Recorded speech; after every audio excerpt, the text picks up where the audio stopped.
इस बार का JEE main इस बार का जेई मेन का पेपर जेई मेन 2025 के कंपेयर में थोड़ा सा आप कह सकते हो कि लैंग्वेज वाइज और मिक्स्ड कंसेप्ट पर बेस्ड है। ठीक है ना? कल का पेपर रिलेटिवली स्टार्टिंग के 2-3 पेपर जो आए थे उससे थोड़ा सा बढ़िया था।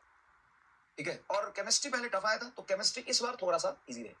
तो मुझे जहां तक समझ आया, साइकोलॉजी जो समझ आया कि देखो यार, अब फाइनली नीट में ना कुछ भी प्रिडिक्ट करना बहुत मुश्किल है कि वहां पे पेपर, क्योंकि जेई मेन में 8 पेपर होते हैं, तो किसी में उन्होंने फिजिक्स इजी पूछ लिया, किसी में केमिस्ट्री का पूछ लिया, किसी में केमिस्ट्री पूछ लिया, किसी में मैथ का पूछ लिया, ऐसे मिक्स करके वो पूछते हैं।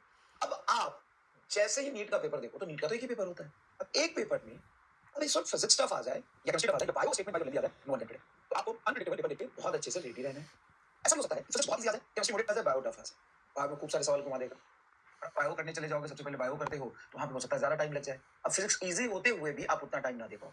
समझना समझना समझना समझना। तो ऐसा भी हो सकता है कि केमिस्ट्री टफ हो, बायो और फिजिक्स इजी हो। ऐसा हो सकता है कि फिजिक्स टफ हो, बायो और केमिस्ट्री दोनों इजी हो, या केमिस्ट्री टफ हो, बायो और फिजिक्स इजी हो। तो हमें प्रेडिक्ट करना ही क्यों? सबसे बड़ा सवाल यहाँ पे ये होता है, हमें पेपर कैसा आएगा प्रेडिक्ट करना ही क्यों? हमें बस ये समझना है कि चाहे जैसा ही पेपर है, कंसेप्चुअल हमें बहुत स्ट्रांग रखना है, क्वेश्चन प्रैक्टिस की मतलब फ्रीक्वेंसी बढ़ानी है, अपनी सीलिंग को कम करना है और रिवीजन करना है। बस इसी से सिलेक्शन होता है, इसी से सिलेक्शन होता है। आप अगर ये सोचोगे ना कि मैं पता करूँ पेपर कैसा आएगा, तो नहीं बता सकता। अब कोई पॉसिबिलिटी है नहीं, मतलब दो पॉसिबिलिटी का मतलब मैं कह रहा हूँ कि दो तीन पॉसिबिलिटी हो सकता है कि या तो फिजिक्स टफ हो, बायो केमिस्ट्री इजी हो, या केमिस्ट्री टफ हो, फिजिक्स बायो इजी हो, या बायो टफ हो, फिजिक्स केमिस्ट्री इजी। ये दो तीन पॉसिबिलिटी। अब चाहे जैसा पॉसिबिलिटी हो, तुमको क्या करना है? अपनी स्ट्रेटजी बनाओ। तुम्हें को क्या करना है कि सबसे पहले चाहे जैसा भी पेपर हो, हमें पूरा पेपर ना 2-3 मिनट में देखना है। ये बहुत काम आएगा आपके जीवन में। तो अगर आप अभी भी ऑफलाइन का पेपर कहीं भी टेस्ट सीरीज देते हो, तो ऑफलाइन में जैसे आपको पेपर मिलता है, तो आप क्या करो कि स्कैन करो 5-7 मिनट में कुछ तुम पूरा पेपर खत्म नहीं करोगे। 3 घंटे में जैसे आप पिच पर खेलने जाते हो, तो पिच पर सबसे पहले क्या करते हो? पिच का मॉनिटर कैसा बना है ना? कैसा पिच है, फास्ट पिच है, स्लो पिच है, क्रिकेट की बात है। तो उसी तरीके से सबसे पहले 5 मिनट में 7 मिनट में ओवरऑल देखो पेपर। अब तो कितनी क्वेश्चन प्रैक्टिस कर चुके हो, तो कितना पढ़ चुके हो, तुमको पता चल जाएगा कि किसमें बहुत ज्यादा स्टेटमेंट दिया हुआ है, किसमें लिंक करके ज्यादा ऑप्शन दिए हुए हैं, किसमें सेशन रीजन ज्यादा है, किसमें बहुत ज्यादा लंबे लंबे सवाल दिए हुए हैं।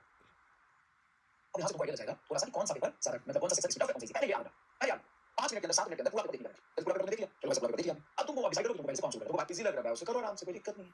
और पहले टाइम में बहुत बढ़िया से कोई अगर फर्स्ट ओवर में खेलने जा रहे हो और कोई एकदम बहुत भयंकर बॉल आ गया, उसको क्यों नहीं करते, डिफेंसिव रहते हैं। उसी तरीके से अगर आप लास्ट ओवर में खेल रहे हो और जीतने के लिए बस आपको 3 बॉल में 4 रन चाहिए, तो वहां पे रिस्क लेते हो। उसी तरीके से जब एग्जाम में बैठोगे तो पहले कोई खतरनाक सवाल आ गया, तो आराम से वहां पर रुक के उसको पास कर दो कि रुक जा भाई, तुम्हारे साथ बाद में खेलूंगा, जब मेरे पास जो आसान आसान से बॉल है उस पर तो पहले 4 और 6 स्कोर कर लूं। तो जो सवाल आपको पेपर में आसान आसान लग रहा है, पहले उसको अटेम्प्ट करेंगे। और पहले बायो भी करते तो बायो में 10-15 क्वेश्चन छोड़ने होते हैं पहले अटेम्प्ट में।